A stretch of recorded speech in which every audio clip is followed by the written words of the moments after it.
Hare Krishna, welcome to Mayapur. আমি রাধিকা।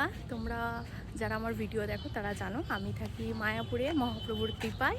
তো অনেকেই জিজ্ঞাসা করছিলে যে আগামী কি কোনো ফেস্টিভ্যাল আছে, কোনো ফেস্টিভ্যালে যাওয়ার ইচ্ছা আছে। তো পিছনেই দেখতে পাচ্ছ কত সুন্দর মন্দির দেখা যাচ্ছে, কত সুন্দর ওয়েদার। আর ওই যে দেখাই, আগামী ফেস্টিভ্যাল হচ্ছে ঝুলন যাত্রা, এই মাসের শেষের দিকে।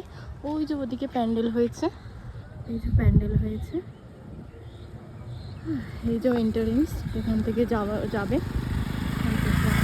এখান থেকে যাবে।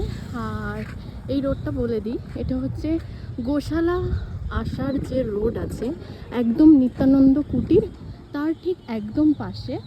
তো এই মাসের শেষের দিকে তো তোমরা সকলে এসো, সকলকে ওয়েলকাম। রাধা মাধবকে দর্শন করে যেও। আর এই সময়টা হচ্ছে রাধা মাধবকে দোলনায় দোল খাওয়ানো হয়। তোমরা সকলেই রাধা মাধবকে দোল খাওয়াতে পারবে, তো অবশ্যই এসো। এই যে একদম ঠিক ওই যে প্যান্ডেল হচ্ছে। হরে কৃষ্ণা।